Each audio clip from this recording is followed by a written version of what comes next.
সম্মানিত দর্শক, আজকে আমরা জানব আইনের একটি বিষয়। সেটি হচ্ছে যে বাড়ি ভাড়া এবং এই রসিদ, বাড়ি ভাড়া রসিদ বিষয়ে আপনাদের সাথে আছি আমি অ্যাডভোকেট আশেক এলাহি। আমাদের দেশে বাড়ি ভাড়া নিয়ন্ত্রণ আইন 1991 নামে একটি আইন কার্যকর রয়েছে।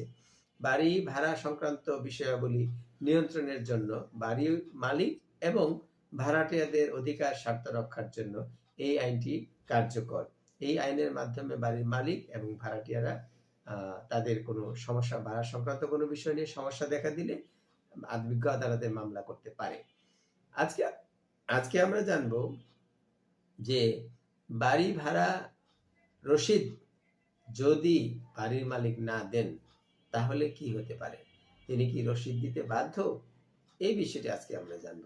অনেক সময় দেখা যায় যে বাড়ির মালিক ভাড়াটিয়াকে রসিদ দিতে চায় না বা রসিদের ব্যাপারে উদাসীনতা প্রকাশ করে। এই বিষয়টি আজকে আমরা জানবো যে বাড়ি মালিক কি রসিদ দিতে বাধ্য। বাড়ি ভাড়া নিয়ন্ত্রণ আইন 1991 এর 13 ধারা মোতাবেক বাড়ির মালিক যিনি তার বাড়ির এক বা একাধিক ফ্ল্যাট অথবা ঘর ভাড়া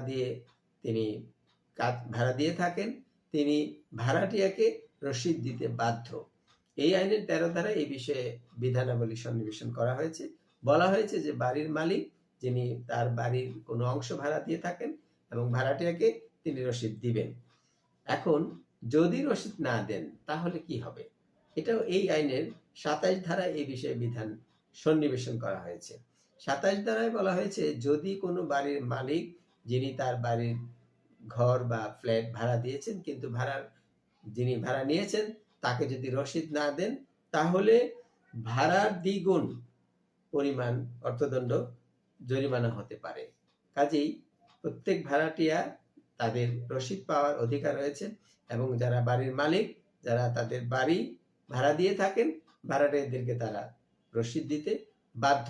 আশা করি বিষয়টি সবাই জানলেন এবং এটি মানার চেষ্টা করবেন। সবাইকে ধন্যবাদ। আল্লাহ হাফেজ।